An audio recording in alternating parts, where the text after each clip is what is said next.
Salut à toutes et à tous. Vendredi matin, c'est live. Comme tous les jours, nous faisons dorénavant des lives. Hier soir, d'ailleurs, vous avez été très, très nombreux à suivre notre convoyeur canadien. Il va me parler de ce qui se passait au Canada. Évidemment, dans les médias actuels, dans les médias français en tout cas, personne n'en parle. Donc, vous avez eu la primeur hier soir. Aujourd'hui, vous me l'aviez réclamé tous si nombreux sur Planète 360 et Gérard Info. Nous avons Valérie Buigo, docteur en droit, avocate fiscaliste et désormais dans la géopolitique, voilà, spécialisée dans la géopolitique. Bonjour, chère Valérie Buigo, comment allez-vous? Bonjour Mike, je vais très bien. Je vous remercie beaucoup de m'avoir invité. C'est un plaisir d'être avec vous aujourd'hui. Ben moi, c'est un plaisir même de vous recevoir. D'ailleurs, voilà, vous étiez avant avocate fiscaliste, c'est-à-dire c'est un peu le Graal, quoi, avec avocat d'affaires. Comment se fait-il que voilà, vous avez voulu bifurquer vers la géopolitique? Alors, il faut comprendre qu'avant tout, je suis une théoricienne du droit, pas une praticienne du droit, et que mon titre de gloire n'est pas d'avoir été avocate fiscaliste, mais d'avoir été vraiment docteur en droit. Parce D'accord. que je suis dans une quête en fait de recherche de vérité depuis que j'ai commencé mes travaux de thèse, donc 1995, ce qui m'a amené sur des sentiers extrêmement glissants vis-à-vis de la doxa que j'ai découverte à l'occasion, justement. Donc, j'ai commencé, en fait, j'ai fait du droit, mais il faut comprendre que c'est du droit qui concerne vraiment la sphère économique, puisque j'ai travaillé beaucoup sur l'entreprise et qu'en réalité, d'avoir eu une expérience en fiscalité internationale et en particulier en prix de transfert, a complété en fait les horizons qui me manquaient pour que je puisse appréhender à sa juste valeur le système Bien sûr. économique global dans lequel nous vivions.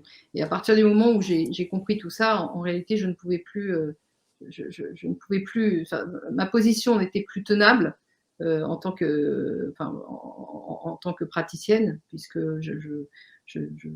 j'avais compris, si vous voulez, les tenants et les aboutissants, et je ne pouvais pas adhérer à tout ça. Et la seule façon que j'ai eue, la seule façon que j'ai trouvée, c'était de m'adresser justement à un public beaucoup plus large que mon public, disons, naturel, qui était un public vraiment très spécialisé et qui était complètement sous domination, comment dirais-je, idéologique. C'est presque sous emprise psychique, puisque la doxa a une puissance de fonctionnement, de marche, qui fait que les gens qui sont dedans ne peuvent pas en fait en échapper parce qu'ils ne conçoivent pas que ça peut être, si vous voulez, que le monde puisse tourner autrement. Ils sont dans une prison mentale qui fait bien entendu abstraction de toute notre histoire et de toute ce que j'appelle le principe de causalité, c'est-à-dire que les causes entraînent des effets et les mêmes causes entraînent des effets extrêmement similaires.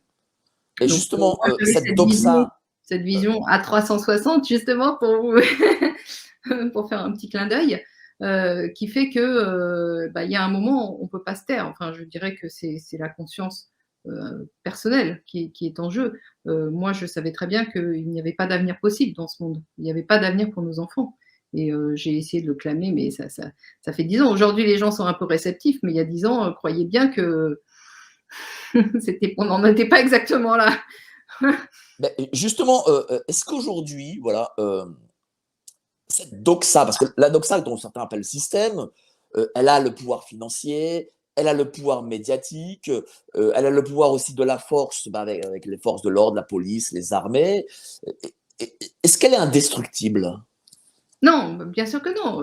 Tout ce qui est fait par l'homme peut être défait et reconstruit. Mais là, on est dans une spirale, disons, qui est de plus en plus rapide d'entraînement vers les abîmes. Enfin, je dirais que ce qui m'était perceptible parce que j'avais une vision juridique et institutionnelle historique, c'est-à-dire sur une longue durée de temps des événements, Avant, ça n'était perceptible que par moi à peu près, ou par de très très très rares personnes.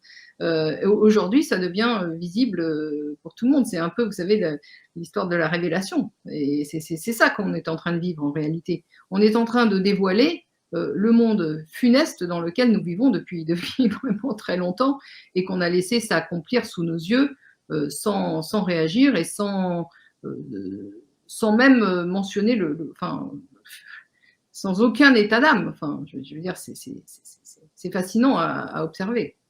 Est-ce qu'aujourd'hui, on est encore régi par une constitution? Est-ce qu'on est, comme le disent euh, tous ces commentateurs de la télé, encore sous une forme d'état de droit, ou est-ce qu'on en est sorti? Non. Alors, le dernier livre que j'ai publié là en décembre de l'année dernière, qui s'appelle Les raisons cachées du désordre mondial, tome 2, insiste beaucoup sur le fait que depuis le Covid politique, nous sommes entrés dans un état de non-droit institutionnel, de non-droit juridique. Et en fait, cet état, il est transitoire et il n'est pas arrivé par hasard. Donc, il y a des causes et il y a aussi des conséquences. Et parmi les causes, bon, elles sont nombreuses. C'est vraiment la prise de pouvoir du système économique enfin, la prise de pouvoir politique par le système économique. Donc, on ne peut plus parler de système politique dans nos États. Et ça ne date pas d'hier, croyez-le bien. Bien que nous gargarisons en permanence de démocratie, le système de contre-pouvoir est extrêmement sujet à caution depuis déjà longtemps. Simplement, ça ne se voyait pas parce que, effectivement, jusqu'à ce que le mur, finalement, le bloc de l'Est s'effondre, nous avions des contre-pouvoirs qui étaient externes à nos institutions, qui étaient le fait que deux blocs s'affrontaient de puissance relativement égale et qui généraient un espace de liberté dont nous avons profité. Mais si vous voulez, ce système d'affrontement qui réalisait de facto un contre-pouvoir a disparu.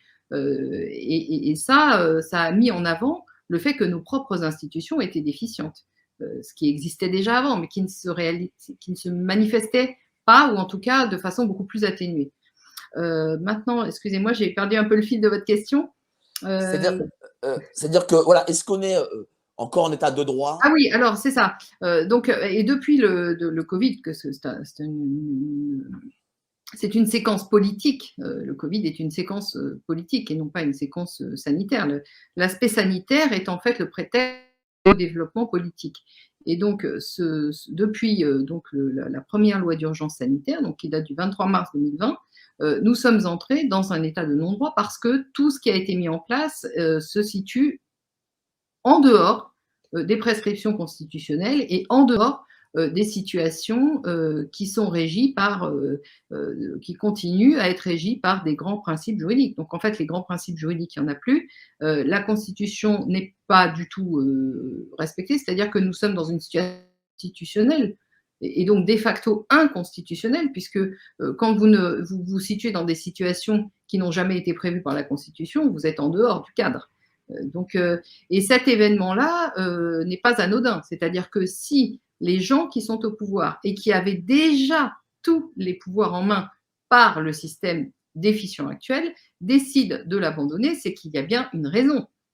Ils ne sont pas gênés par le système. Donc s'ils décident de l'abandonner, c'est bien pour passer à une autre étape de construction, j'ai envie de dire, apolitique. Et en l'occurrence, on comprend très bien qu'il s'agit de recréer des instances, enfin de créer, enfin en tout cas de raffermir, de fédéraliser davantage les instances, les institutions européennes, de liquider le territoire français, en tout cas dans son intégrité et dans son identité propre, pour l'intégrer à une communauté plus vaste qu'on appelle européenne, mais sur lesquels il y aurait beaucoup à dire. Je ne pense pas que ce soit le sujet aujourd'hui. En tout cas, l'idée est effectivement de recréer la grande Europe, dont je rappelle les origines, non seulement, enfin en tout cas, c'était déjà proclamé comme étant souhaitable en Allemagne nazie, mais c'était déjà, enfin cette idée de grande Europe économique dirigée par les instances économiques et monétaires. En fait, l'idée date de la fin du 19e siècle et c'est en fait des idées qui ont germé dans l'esprit Mais quand vous dites que c'est apolitique, c'est l'Europe des cartels. Bien sûr, mais quand vous dites que c'est apolitique, ça veut dire qu'aujourd'hui, par exemple, Macron C'est-à-dire n'a que pas de pouvoir. Et ça non, veut dire que Macron, en gros, il est piloté. ça veut dire que, non, quand je dis que c'est apolitique, ça veut dire que les instances politiques apparentes ne sont pas celles qui prennent les décisions réellement. Celles qui prennent les décisions réellement sont les instances économiques, qui sont D'accord. cachées. Et c'est tout ce que j'explique dans la disparition, enfin, dans le décryptage de notre système politique, qui est une imposture permanente dont personne ne s'est jamais soucié, sauf maintenant, bien sûr, maintenant que ça devient visible aux yeux de tous, mais notre système politique, qui est fondé sur donc, le parlementarisme représentatif et en arrière-plan les partis politiques et la fausse séparation des pouvoirs, est une imposture radicale. Et c'est une imposture qui tente à donner en réalité le pouvoir de décision aux instances économiques sous-jacentes. Et ça, c'est très ancien. Enfin, je veux dire, ça date. C'est lié au fonctionnement politique profond de ce régime, au fonctionnement qui est fondé sur des partis politiques et sur une séparation des pouvoirs qui est une véritable escroquerie. Enfin, donc, mais je vous invite à lire mes ouvrages parce que j'explique tout ça très en détail et je dirais que pour l'instant, personne n'a jamais démonté ce que j'expliquais. Mais est-ce qu'on revient un peu comme du temps du Moyen Âge, à l'époque féodale, dans le sens où on avait des seigneurs qui étaient contre le roi, et aujourd'hui on a une finance internationale, Alors, voilà, qui se bat contre les États-nations. comparaison n'est pas raison. C'est-à-dire que nous sommes dans un système féodal où effectivement les dirigeants apparents sont adoubés par les dirigeants réels. Mais il faut bien comprendre qu'au Moyen Âge, il y avait une réelle opposition entre le roi et les grands féodaux. Et que cette opposition générait des tensions qui elles-mêmes généraient des contre-pouvoirs, qui étaient en fait qui réalisaient des contre-pouvoirs, qui étaient un système de lutte intrinsèque. Et puis n'oubliez pas qu'au Moyen Âge, il y avait le pouvoir spirituel, organisé sous forme évidemment de l'Église catholique romaine en Europe, hein, je parle de l'Europe que nous connaissons, et qui était également un très très sérieux contre-pouvoir, et en particulier en matière de législation. Donc on peut dire qu'effectivement le système d'adoubement est un système de type féodal, mais qui n'a strictement rien à voir avec le système féodal du Moyen Âge. Donc si vous voulez, c'est la façon un peu le moyen est un peu similaire, mais le contexte est tellement différent qu'on ne peut pas comparer les deux, on ne peut pas faire une analogie réelle entre les deux systèmes. Justement, comment cette finance a-t-elle fait pour prendre le pouvoir, parce que on voit quand même que les gens s'appauvrissent, mais que les très, très, très riches, c'est-à-dire le 1% ou le 0,1%, je ne sais pas combien ils représentent, ont des fortunes que jamais on a vues dans l'histoire du monde. Alors, c'est une très longue histoire que je raconte dans mes ouvrages, justement, en particulier dans Les raisons cachées du désordre mondial, tome 1. En réalité, tout ça a ses racines dans le contrôle monétaire qui a été fait par les banquiers changeurs du Moyen Âge. Et ces banquiers changeurs ont, de façon avec une certaine collusion d'intérêts, parce qu'ils sont quand même, comment dirais-je, ils sont en relation entre eux depuis quand même très très très longtemps, dès le Moyen Âge, et ils ont eu cette idée géniale de créer un système de banque centrale qui leur a permis en réalité de contrôler à la fois la création et l'émission et la circulation monétaire dans chacun des États. Donc à partir du moment où ils ont institué ce système de banque centrale qui, quelle que soit sa forme juridique, publique ou privée, était de toute façon géré par des élites économiques et sous les ordres de ces banquiers échangeurs. Enfin, vous savez, ça a traversé les époques, donc ça n'a pas toujours été les mêmes personnes qui ont été à la manette, évidemment. Néanmoins, les intérêts bancaires supérieurs ont toujours été les maîtres dirigeants de ce système de banque centrale. À partir de ce moment-là, ils ont pu, si vous voulez, décider qui serait bénéficiaire de l'affectation monétaire et qui ne serait pas bénéficiaire de l'affectation monétaire. Donc, ils ont orienté le système économique et le système politique pour aller dans leur intérêt. Et c'est comme ça que nous avons bénéficié du régime politique du parlementarisme représentatif, qui est un régime britannique à l'origine, hein, qui trouve sa source dans la Magna Carta, qui n'est pas, d'ailleurs, j'en profite au passage pour dire que la Magna Carta n'est pas la quintessence de la démocratie dont on veut bien la qualifier, enfin, qui est en général le qualificatif merveilleux qu'on lui donne. On est loin du compte, hein, en croyant ça. C'est une aparté. Donc, ils ont organisé les régimes politiques qui tournaient autour de leur pouvoir monétaire, et puis ils ont organisé évidemment le système économique à leur avantage. Et c'est comme ça que nous avons eu ce système d'accaparement qui n'est pas un système viable, qui ne l'a jamais été, évidemment qui a été contesté par des gens comme Marx, etc., mais qui est en réalité, une fois de plus, une imposture. C'est même pas un système, c'est l'accaparement légalisé. C'est l'anonymat, donc la fin de la responsabilité individuelle, la fin de la responsabilité collective en matière économique. Et là, nous sommes dans une imposture qui prend des allures idéologiques, mais qui en réalité est une imposture à des fins hégémoniques, et qu'on a appelé effectivement le système capitaliste, mais qui est une forme extrêmement disons, particulière de ce qu'aurait pu être le capitalisme, et qu'on a aujourd'hui. Maintenant, on pense que le capitalisme ne peut être que ça. Et en réalité, ce n'est pas un système capitaliste, c'est un système hégémonique d'accaparement et d'irresponsabilité des décideurs réels. Donc là, on est vraiment, comme en système politique, dans l'imposture totale. On est dans l'imposture parce que la réalité du fonctionnement profond n'est pas du tout celle qui est mise en avant. Et c'est toujours pareil, on nous présente des scènes, des écrans de fumée, des théâtres,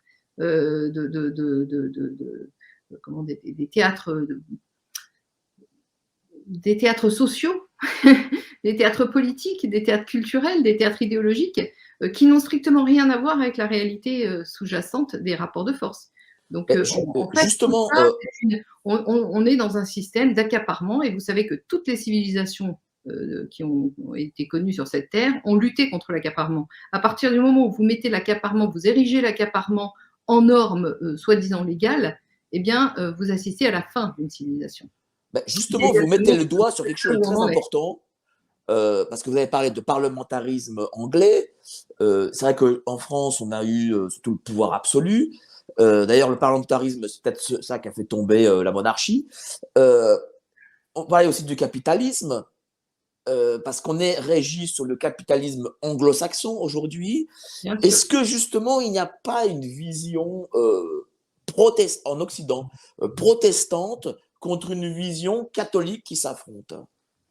Alors, je ne suis pas du tout spécialiste des religions, donc je ne vais pas m'avancer sur ce terrain-là. En revanche, il est évident que ce qui s'affronte réellement, c'est deux conceptions juridiques, deux conceptions de système de droit, dont l'une est relativement finalement récente. Elle a commencé en 1531 en Grande-Bretagne, et ce système-là n'est pas un système de droit. C'est un système qui a été justement détourné au profit de ces accapareurs dont on parlait tout à l'heure, et qui s'est imposé aujourd'hui au niveau mondial. Sur le territoire européen continental, nous avions un droit continental qui n'avait strictement rien à voir avec ce système d'accaparement, qui était un droit équilibré de recherche de compromis, de recherche de vérité, et qui était finalement le fruit, le descendant naturel de tous ces contre-pouvoirs qui existaient. Vous avez mentionné la monarchie absolue, mais il n'y a jamais eu autant d'absolutisme qu'aujourd'hui en démocratie absolue, en démocratie parlementaire. L'absolutisme, il est aujourd'hui. L'absolutisme de Louis XIV, comparativement, avait beaucoup, beaucoup moins de pouvoir, parce qu'il y avait plus de contre-pouvoirs à son époque et dans le contexte dans lequel il évoluait. Il n'avait pas tous les droits, comme aujourd'hui, ils se sont donnés tous les droits. Donc, si vous voulez, une fois de plus, je crois que j'ai perdu le fil de la question.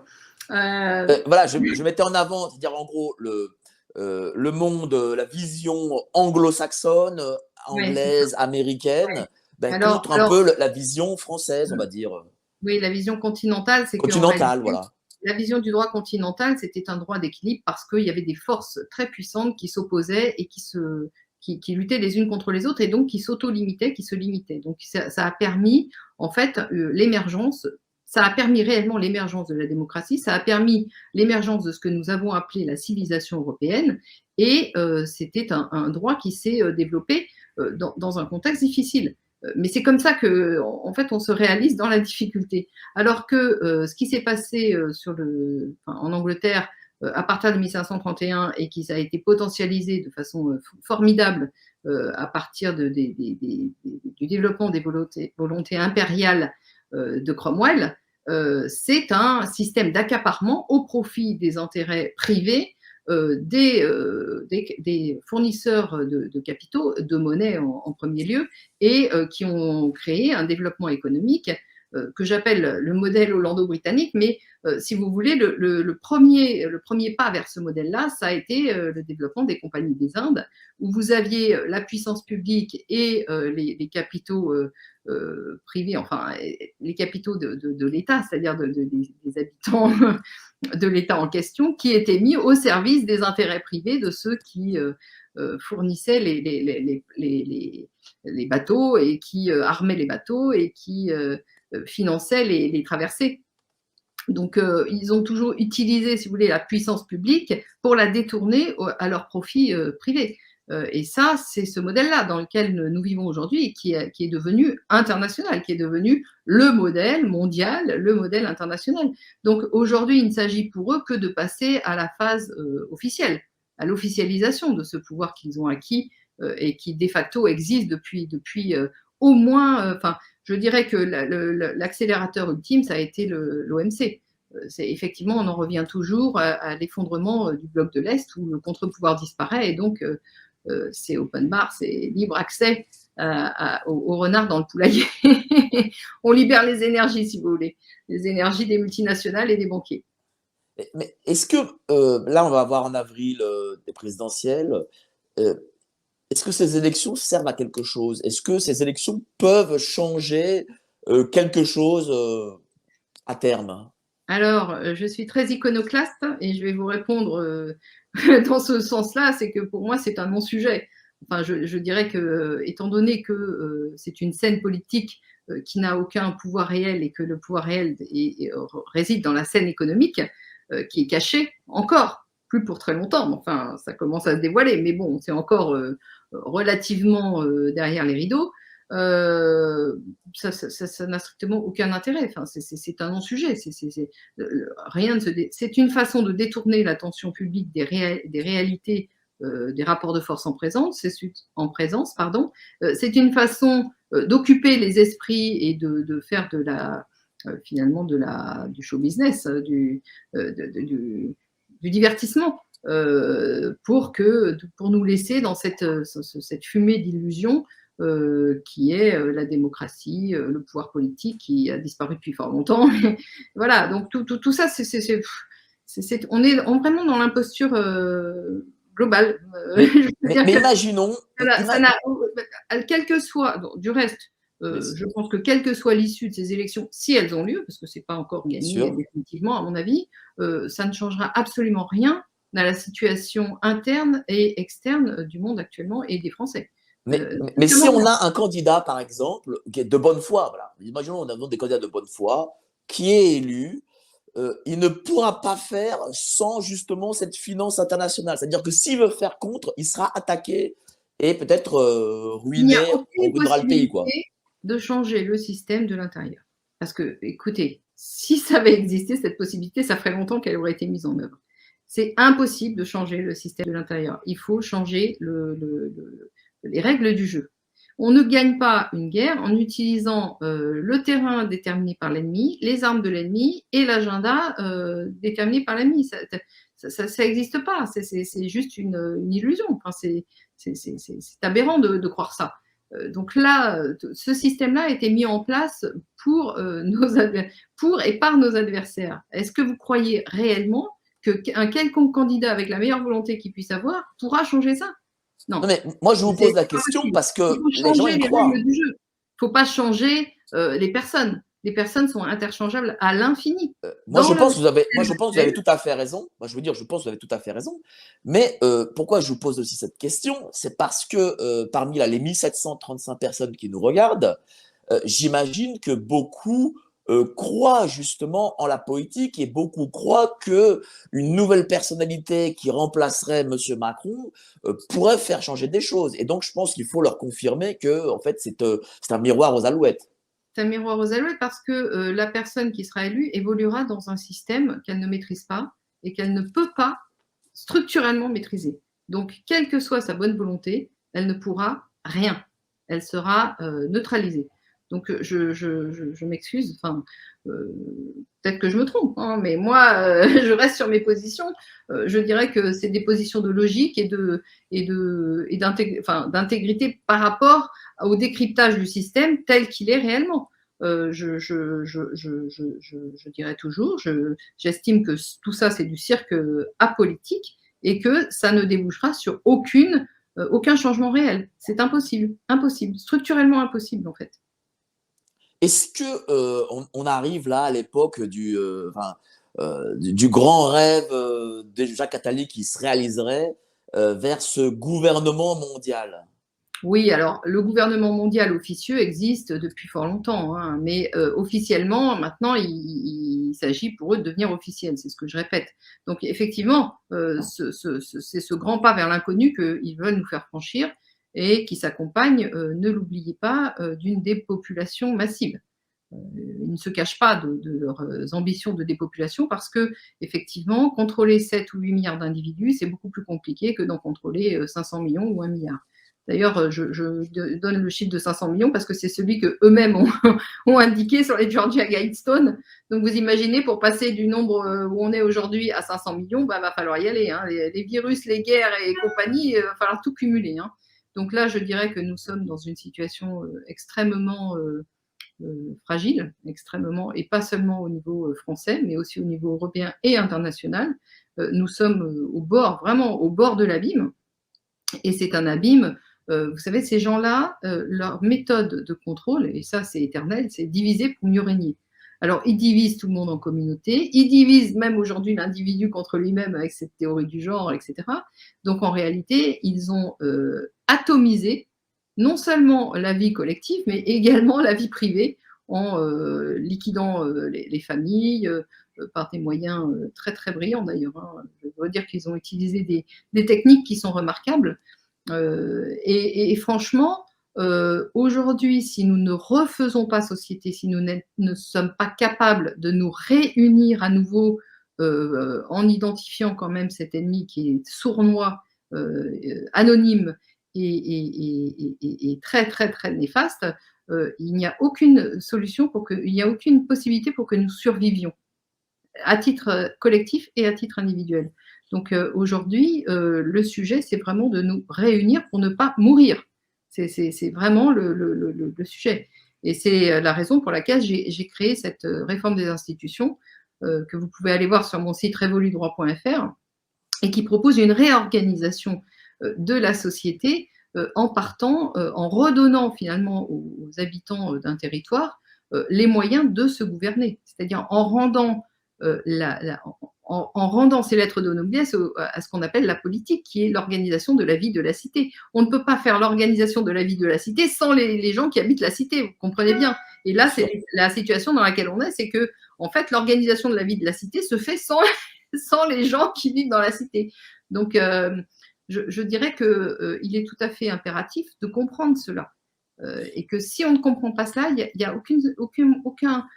il n'y a pas d'issue positive possible. Donc, quel que soit le sujet que nous abordons, que ce soit le sujet. Mais est-ce que ces gens qui habitent la cité, est-ce qu'ils veulent justement sortir de ce système? Est-ce qu'ils sont assez éveillés? Est-ce qu'ils sont assez réveillés plutôt pour vouloir sortir de ce système? Moi, je vais vous prendre un exemple de ce qui se passe actuellement. Je veux dire, c'est quand même la première fois, peut-être depuis l'après-guerre, où l'on vit avec des passeports intérieurs, des frontières intérieures. Et pourtant, je n'ai pas l'impression que ça révolte allez, 15, 20 ou 30 millions de Français. Mmh. Alors, vous savez, je vais vous donner mon sentiment ultime. C'est que je pense que la France ne s'est jamais relevée de la Première Guerre mondiale. Bon, nous, le peuple français est un peuple qui a été profondément traumatisé. Il a été profondément traumatisé. Pourquoi? Essentiellement pour la raison suivante, c'est que les élites qu'il a mis en place, les élites économiques donc, sont des gens qui ne travaillent pas pour l'intérêt national et qui ont au fait de se transformer en élites globalisées. Donc, mais ça, c'est un choix qui a été fait et sur lequel les Français ne veulent pas revenir, ne peuvent pas revenir parce qu'ils ne savent même plus que ce choix a été fait. Ils ignorent en fait que nous avons pris des options pour en arriver là. Et le problème, c'est le discernement. Nous manquons cruellement de discernement et nous manquons de discernement parce que justement, cette capacité à discerner le réel a été systématiquement retirée et en particulier par le biais de l'éducation nationale qui est devenue l'ennemi de l'instruction, qui empêche d'accéder à la connaissance, à la vraie connaissance, c'est-à-dire qui empêche finalement l'individu de se construire en tant que capacité de raisonnement autonome et qui met l'accent sur la soumission, sur le respect des règles, etc., et non pas sur la capacité de discernement. Donc, si vous voulez, c'est un système qui est très, très profond, qui a des racines historiques lointaines, sur lequel on ne peut pas revenir comme ça. Et c'est la raison pour laquelle les gens aujourd'hui sont coincés, se sentent impuissants, parce qu'ils ne discernent pas en réalité les causes réelles qui nous ont amenés ici. Ils pensent que c'est inéluctable, que c'est un phénomène naturel qui n'avait pas qui n'a pas disons, d'issue. Or, en réalité, il faut comprendre que ce système dans lequel nous sommes a été généré par nos choix collectifs. Et si on ne revient pas là-dessus, et vous savez, ça demande d'une part d'accepter d'être un temps en dissonance cognitive, c'est ce que j'ai déjà expliqué, et deuxièmement, d'accepter de s'être trompé. Et ça, la plupart des gens font tout pour ne pas se retrouver en dissonance cognitive, qui est une situation extrêmement inconfortable pour l'esprit humain. Et deuxièmement, une fois qu'ils sont face à cette réalité, eh bien, en général, ils refusent le fait de s'être trompé et collectivement et sur une période de temps en plus tellement longue. Donc, je dirais qu'on a affaire à un problème d'instruction publique en réalité et de maîtrise de l'individu, de ses émotions. Tout a été fait pour que l'individu ne soit plus capable en fait de maîtriser ses émotions. On met sans arrêt les émotions sur le devant de la scène et c'est mis en scène justement. C'est dans un but extrêmement clair. Je dirais qu'on ne peut pas ignorer, quand vous avez un faisceau convergent qui va toujours dans la même direction, vous ne pouvez pas ignorer qu'il est piloté. Donc le fait de toujours mettre en avant les émotions humaines avant la logique et la réflexion a bien une raison. Et cette raison, elle est parfaitement perceptible si vous la remettez dans le contexte de l'hégémonie. Est-ce qu'il faut justement sortir de cette République, ces valeurs de la République, de ses lumières, du progressisme, de la laïcité, du parlementarisme? Parce que Alors, c'est la République qui amène tout ça en réalité. oui, alors il faut surtout sortir de l'imposture, hein, parce que appeler le régime dans lequel nous sommes République, c'est en soi une imposture. Parce que République, ça fait référence à res publica, c'est-à-dire la chose publique.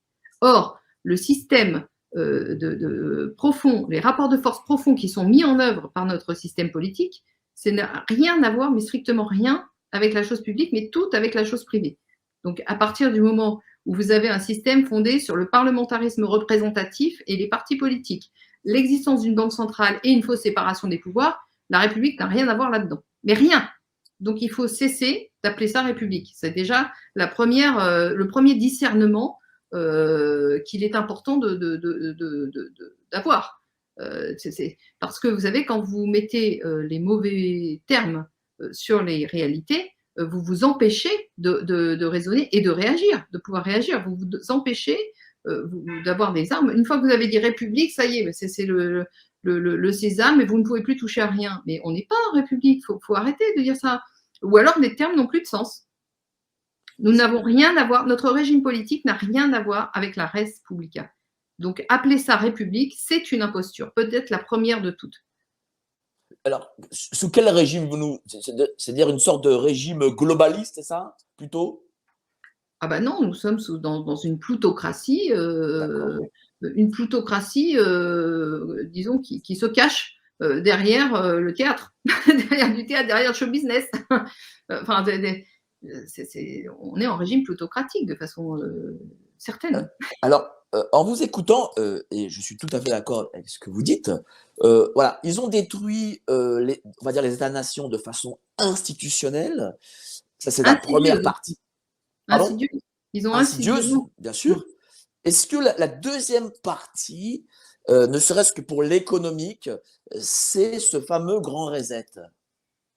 Ah bah oui, parce que vous savez, là, c'est le grand reset, global. C'est économique, social, politique, et puis aussi biologique, hein. Ne nous arrêtons pas en si bon chemin. Vous savez, on est, en route pour la numérisation ultime du vivant. Donc, je dirais que le grand reset, il est pas uniquement économique. Il est tenu par ceux qui tiennent l'économie. Ça, c'est vrai. Mais les conséquences qu'il aura ne sont pas économiques. Les conséquences qu'il aura sont de nature civilisationnelle. Enfin, c'est la disparition définitive de l'individu tel que nous l'avons connu. C'est cette capacité d'autonomie, de pensée, d'émotion, de raisonnement, tout ça, ça va disparaître. Donc, il ne faut pas considérer que le grand reset est un grand reset. Il est tenu par les élites économiques, bien entendu, il est mis en œuvre par ces gens-là, mais il n'a pas pour objet ultime le seul domaine économique. C'est toute la société qui veulent détruire. Mais justement, C'est est-ce que Oui, la société, ils l'ont déjà détruite, je dirais. Ils ont détruit le sentiment du collectif. Mais ce qu'ils n'ont pas encore soumis, c'est l'autonomie de pensée individuelle. Et c'est là où ils veulent en venir. mais C'est une sorte de punition pour notre aveuglement éternel. Enfin, j'ai envie de dire, là, maintenant, on est au bout de la logique. C'est-à-dire que nous avons longtemps laissé faire ces élites économiques en se voilant la face. Et puis aujourd'hui, elles nous montrent clairement où elles veulent en venir. Et là, je dirais que ça relève de, de, de chacun des individus de se dire est-ce que c'est ce que je veux ou pas. Enfin, le collectif, c'est la somme des individus. Donc, il faut que chaque individu se positionne face au projet qui nous est proposé.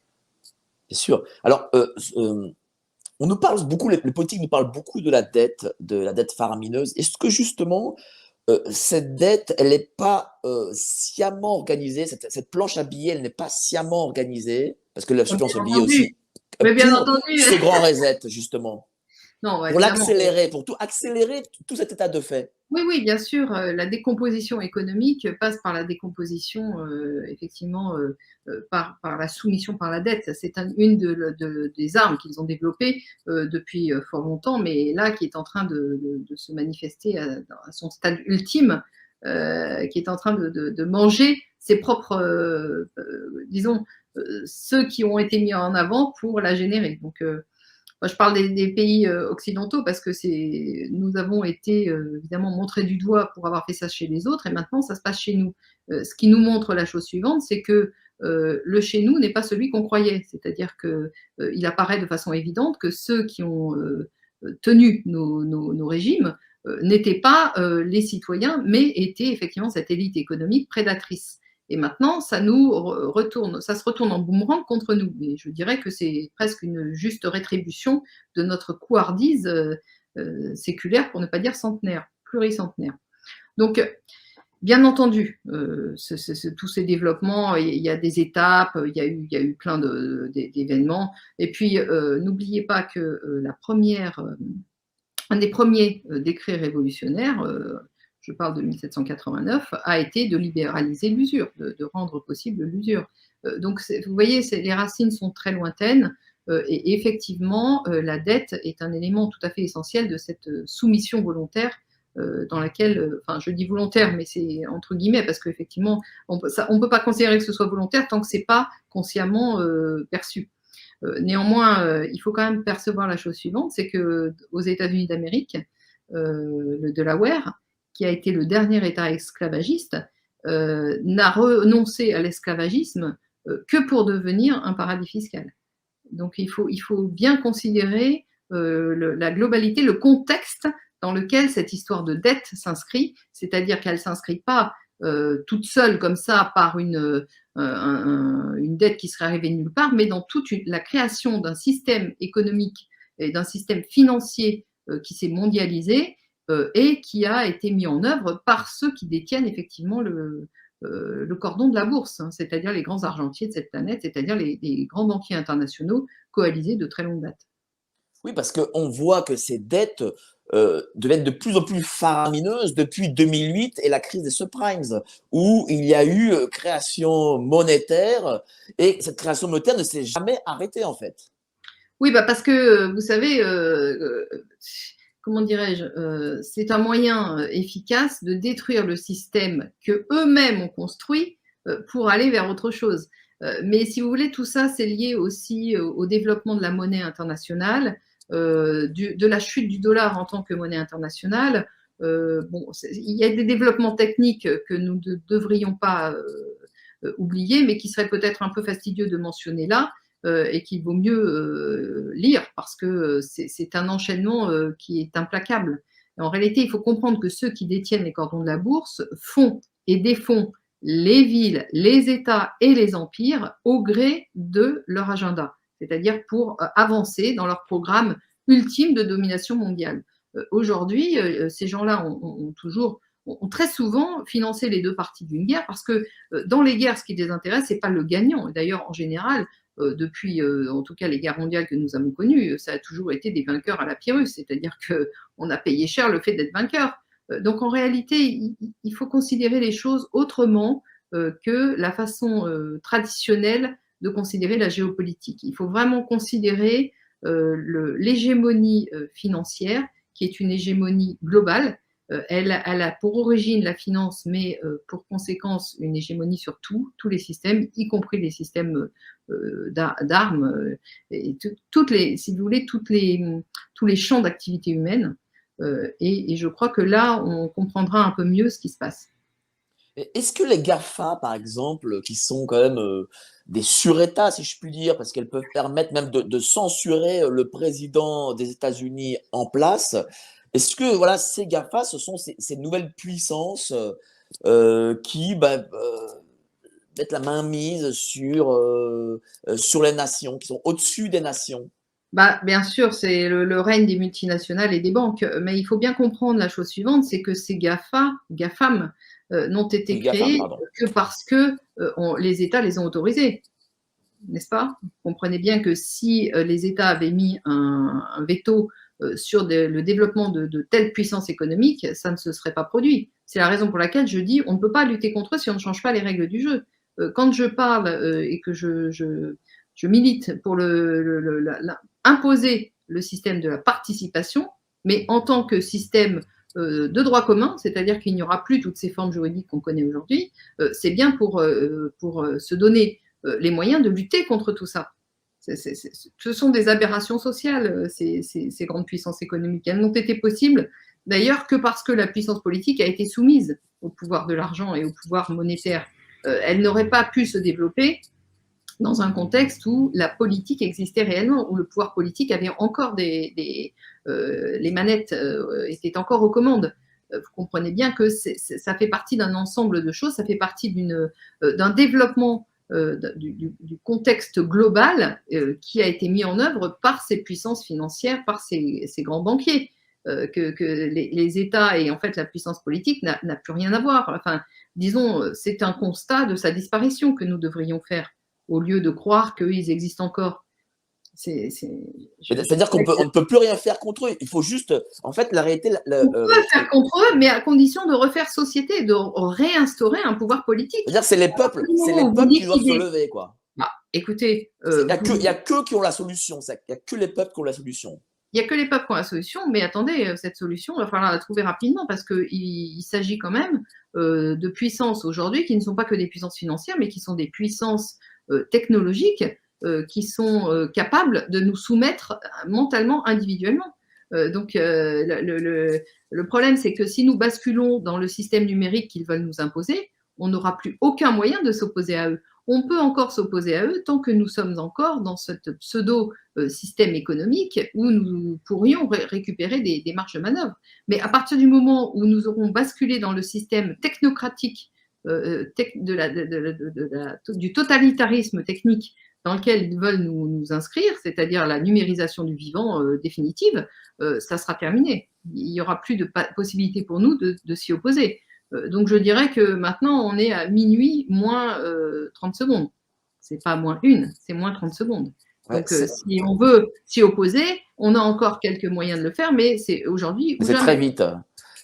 Vous savez, moi j'en ai parlé avec des députés européens, une du RN, Madame Virginie Joron, qui travaille justement dans ces commissions de portefeuille numérique, d'identité numérique, d'euro numérique, et qui m'a expliqué que ça va être mis en place d'ici 3-4 ans max. J'en ai parlé aussi avec Madame Michel Rivasi, qui elle est écologiste, c'est-à-dire pas du tout les deux n'ont pas du tout les mêmes points de vue politiques, quoi, enfin pas du tout les mêmes partis, c'est la droite, l'extrême droite contre la gauche, sur ce sujet-là, elles sont d'accord. Évidemment, elles constatent les événements. Il n'y a pas à être d'accord. C'est soit on est honnête, soit on n'est pas honnête. Oui, mais vous savez, c'est pas de l'idéologie, c'est pas de la croyance. C'est pas quelque chose dont on parle, dont les grands médias parlent, et c'est pas quelque chose dont, par exemple, les députés européens de LR et compagnie, ou du PS ou d'En Marche discutent. Hein, et je veux dire, ils n'en parlent pas. C'est exactement en raison de ce que je vous ai expliqué plus tôt. Bien sûr, bien les sûr. partis politiques, c'est des impostures. Ce ne sont pas des gens qui sont au service de la politique, ce sont des gens qui sont au service de l'économie et de leurs donneurs d'ordre. Donc il est évident que ça ne peut pas se passer autrement. Maintenant, je vous explique quand même la chose suivante, c'est que le véritable décisionnaire dans la Commission européenne, c'est pas von der Leyen dont on entend parler, qui est vraiment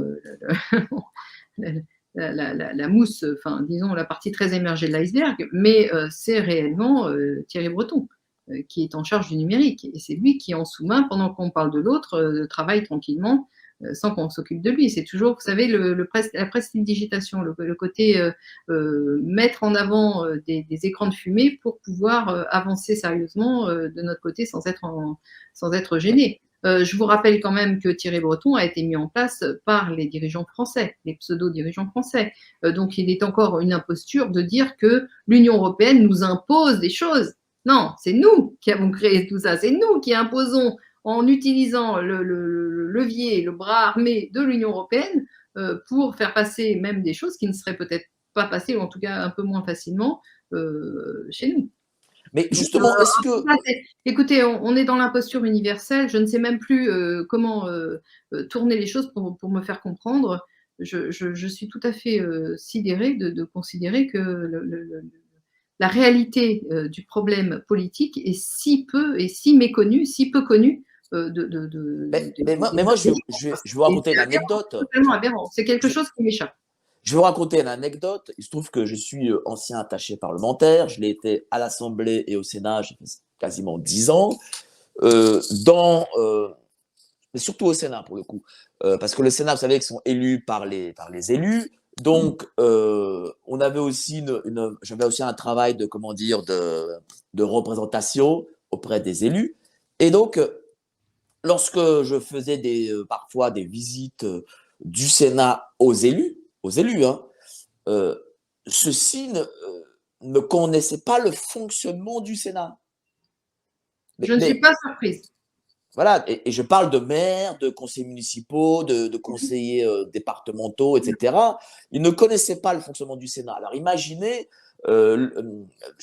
l'ensemble de la population, quoi. Par contre, ils connaissent le système, le fonctionnement de leur parti politique. Ça, ils savent. Ça, oui, ils connaissent. Ils doivent obéir et à quoi ils ne doivent pas obéir. Ça, ils connaissent. Mais c'est fait pour. Je peux vous parler des juristes qui ne connaissent pas les institutions dans lesquelles ils évoluent, qui les découvrent. Tout est justement, tout est comme ça. Je vous dis qu'on a retiré aux gens la capacité de discernement. C'est-à-dire qu'ils évoluent dans un système sans en comprendre les tenants des aboutissants. Ils savent tout sur rien. Vous avez des grands spécialistes du détail mais qui ne comprennent absolument pas les finalités. Et je dirais qu'au niveau juridique, ça s'est formalisé par des théories, hein, théorie pure du droit, où on ne s'occupe plus des finalités. Non, non, c'est interdit. Non, non, la finalité, ça n'intéresse plus personne, sauf évidemment les banquiers, sauf les grands dirigeants économiques. Eux, ils s'intéressent beaucoup à la finalité des choses. Mais nous n'avons pas le droit de nous intéresser à la finalité des choses. Mais nous rappelez-vous. devons nous intéresser à la technique quotidienne, à la mise en œuvre pratique et extrêmement, de tous les jours plus complexe. D'ailleurs, vous savez toujours, la complexité, c'est un des moyens d'enfumage. Les rapports de force, c'est toujours très simple, en fait. Hein. Quand vous commencez à rentrer dans des considérations d'extrême complexité, vous pouvez vous dire qu'il y a anguille sous roche et qu'il faut directement aller s'occuper de la finalité et pas de la pratique. Mais rappelez-vous, dans le livre de 1984, il est écrit « L'ignorance et le pouvoir ». Et en réalité, l'ignorance, c'est le pouvoir de ceux qui nous dirigent. Non, notre ignorance… Oui, notre ignorance… Voilà. Leur donner le pouvoir. Oui. Voilà, leur donne le pouvoir, voilà. Bien sûr, ah oui, c'est évident. Enfin, je veux dire, c'est éternel. Hein. Vous savez comment… c'est la connaissance, en fait, l'information réelle, c'est la source du pouvoir. À partir du moment où vous n'avez pas la bonne information, vous n'avez pas la bonne connaissance, vous ne pouvez pas réagir et vous êtes pieds et poings liés aux oukases qu'on vous impose. On vous dit quelque chose et vous êtes censé y croire. Non. Tout notre sujet, c'est de retrouver notre capacité de discernement et d'observation des finalités des institutions, de tout ce qu'on nous met sous les yeux. Mais justement, quel conseil donneriez-vous à des gens qui voudraient savoir, qui ne savent pas encore, mais qui voudraient savoir comment doivent-ils se former? Eh ben, je leur conseille déjà de lire mes livres, de lire mes ouvrages, et puis je leur conseille de systématiquement mettre en parallèle ce qu'on leur dit et les considérations réelles, c'est-à-dire de toujours faire face au réel. Mais ça demande un énorme courage dont j'ai remarqué très peu de gens étaient capables. Faire face au réel. Faire face au réel, ça veut dire être capable de se remettre en cause, parce que ça veut dire être capable d'accepter la dissonance cognitive et d'être accepté de s'être trompé pendant aussi longtemps, je le répète. Donc, en réalité, le conseil que je donnerais à ces gens-là, c'est d'une part de se confronter au réel, et pour ça, d'avoir du courage. Voilà, c'est le courage. C'est le courage qui manque. Et pourquoi ce courage manque-t-il? Est-ce qu'on est prisonnier, par exemple, du consumérisme, du confort de la société moderne? Oui, alors effectivement, dans des sociétés vieillissantes où les gens sont plus attachés à leur confort qu'à leur survie, disons que eux, ce qui les importe, c'est la survie à court terme, alors qu'en réalité, ce qui est important, c'est la survie de l'espèce. Donc ça, effectivement, c'est lié à tout un contexte de société vieillissante aussi. Mais là, je dirais, on n'y peut pas grand-chose. En revanche, là où on peut quelque chose, c'est sur la capacité de discernement. Et la capacité de discernement, elle s'entraîne par le courage et par la bonne information. Donc, autant agir sur les leviers que nous avons réellement et non pas sur ceux qui nous échappent et qui sont vraiment de nature générationnelle. Sur la démographie, on ne peut rien. En revanche, en tout cas, on ne peut rien à court terme. En revanche, sur la capacité de discernement et sur le courage, oui, mettre un coup de pied dans la fourmilière, ça, de temps en temps, ça fait pas de mal. Est-ce que vous avez espoir sur les nouvelles générations qui arrivent? Moi, par exemple, j'interviewe beaucoup de jeunes parce que je veux savoir un peu comment ils pensent. Alors, j'ai interviewé, par exemple, Ilan, 16 ans, il y a quelques jours, qui a lancé un collectif contre justement le pass vaccinal. Et il m'expliquait, lui, comme d'autres aussi, des étudiantes aussi m'ont expliqué, que leur génération était assez docile. C'est lui qui me le disait, hein, il a utilisé le mot docile, dans le sens où l'État disait, voilà, faites comme ceci sur telle et telle chose. Eh ben, eux disent, ah ben, l'État m'a dit que, eh bien, j'obéis à ce que l'État m'a dit. Et je trouvais comme ça bizarre parce que moi, quand j'étais jeune, j'avais quand même une forme pas de rébellion, mais bon, j'ai toujours voulu m'engager, militer. Et j'ai l'impression que les nouvelles générations, à ce niveau-là, elles sont happées par autre chose. Par exemple, la culture du loisir, plus que l'envie de combattre. Alors, je vais vous répondre une chose très simple. Les parents démissionnaires donnent des enfants suicidaires. Voilà. La faute ne relève pas des jeunes, la faute relève aux générations d'avant qui ont courbé les chines d'une façon ignoble, qui ont été démissionnaires sur tout. Et moi, je l'ai vu sur des sujets à la fois publics et privés, je dirais. Donc, il faut pas s'étonner parce que les causes entraînent des effets. Quand vous avez des parents qui ont été démissionnaires, les enfants ne peuvent pas être autre chose que suicidaires. Et ça, c'est pas aux enfants. Il faut pas. On leur fait porter le poids de nos propres démissions. Donc, je dirais que maintenant, ce qu'il faut, c'est réveiller les générations qui sont plus âgées, parce que les jeunes suivront. Et la responsabilité a toujours été de montrer, aux plus âgés de montrer la voie et aux plus jeunes de suivre en ayant un discernement personnel. Aujourd'hui, on leur a interdit le discernement personnel et on leur a bandé les yeux pour suivre aveuglément des générations devant eux qui étaient des générations soumises. Voilà. Donc pour moi, c'est ça. C'est parents démissionnaires, enfants suicidaires. Et aujourd'hui, c'est sûr qu'on a énormément de parents décisionnaires. Pardon, démissionnaires. Ne serait-ce que... Sur tous les plans. Enfin, bon, écoutez, sur les histoires de drogue à l'école, je ne comprends pas. Les parents ne se sont jamais levés. Les parents ne se sont jamais levés pour défendre leurs enfants. Je trouve ça ignoble. Je trouve cette situation, cette société ignoble. Et très honnêtement, je pense que nous aurons la juste rétribution de ce que nous avons semé. Nous récolterons les graines de ce que nous avons semé. Et évidemment, les gens qui ont été éveillés vont payer le prix fort parce qu'eux, ils savent tout depuis le début et ils ne peuvent pas s'opposer à cette déferlante de la masse. Mais je dirais, les parents, arrêtez de vous saouler dans l'alcool et la drogue et regardez le réel. Observez le réel. Observez où vous allez, où vous emmenez vos enfants. C'est ça que vous voulez. Mais est-ce que ce réel fait trop peur et que les gens, se saoulent et se droguent parce qu'ils ont peur de voir cette vérité? N'évitent pas le danger. Ils se saoulent et ils se droguent parce qu'ils ne veulent pas voir le réel. Le courage, c'est la potion magique à tout ça, c'est le courage. Comment retrouver ce courage, justement? Ce courage, il vient de la capacité à confronter le réel, à confronter les décisions que chacun prend et les conséquences qu'elles ont. Les décisions, tout le monde en prend au quotidien, en permanence. Si vous décidez de regarder la télé plutôt que de parler à vos enfants, c'est une décision. Si vous décidez de partir en vacances avec votre grosse voiture et d'acheter des choses incroyables de luxe à la place de parler à vos enfants, c'est une décision. Ce sont des choix collectifs. Alors maintenant, évidemment, puisque la richesse tend à disparaître dans nos pays, évidemment, la réalité va apparaître un peu plus spontanément à chacun, qui va perdre finalement la capacité à se voiler la face, à se saouler avec des choses finalement qui ne sont pas l'essentiel. Donc, nous allons arriver à un sujet réel, qui est que chacun fait face à sa propre démission.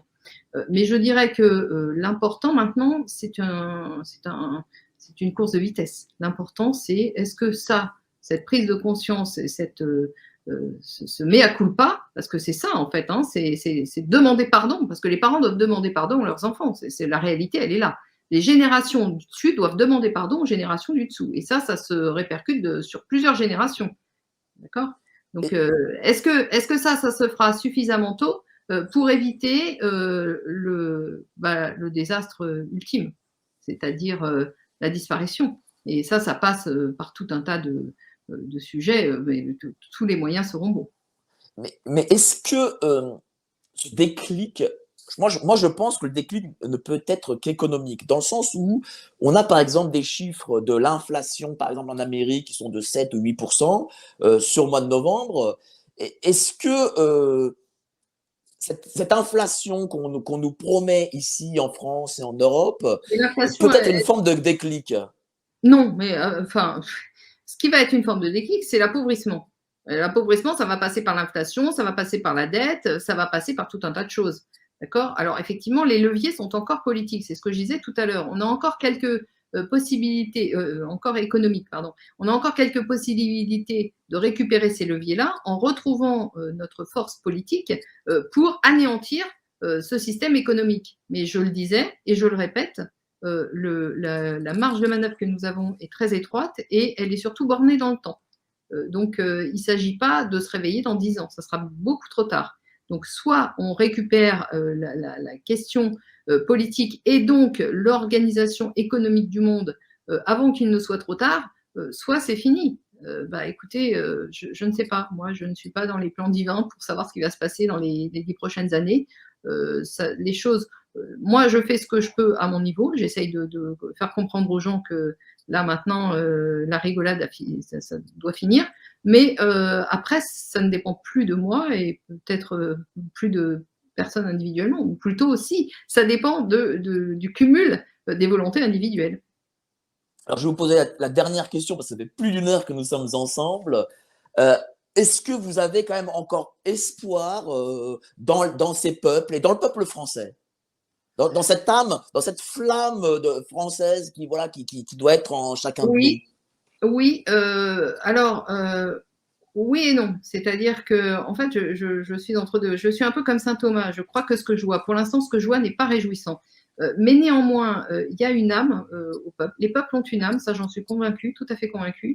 Et la France tire sa force de sa capacité à synthétiser tout ce qui se passe autour d'elle. Et donc je pense qu'un réveil français n'est pas exclu. Mais je dirais que si réveil il y a, il faut qu'il se fasse assez rapidement. Et je dirais aussi que si réveil il y a, il sera peut-être d'abord français et il entraînera avec lui le reste d'abord les pays proches et ensuite plus largement. Donc il y a à la fois beaucoup d'espoir possible, mais faire face à la réalité, ça veut aussi dire les contraintes existent, elles sont énormes et il ne s'agit pas de faire comme si elles n'existaient pas. En tout cas, merci beaucoup, chère Valérie Bugeaud. C'était vraiment passionnant. Vraiment, merci de cette heure-là. Je ne l'ai pas vu passer d'ailleurs. Merci. Puis évidemment, mon antenne est ouverte quand vous voulez. Nous étions plus de 2870 en même temps sur Planète et Gérard Info. Merci d'avoir été si nombreux. Demain matin, 11h, live avec un chanteur, Christophe BZH. Et puis après, manif. Là, je ferai quelques vidéos, quelques interviews en manif. Passez tous une excellente journée et à la prochaine. Merci encore, ma chère Valérie Bugeaud. Merci beaucoup, Mike, et bravo pour votre action. Merci.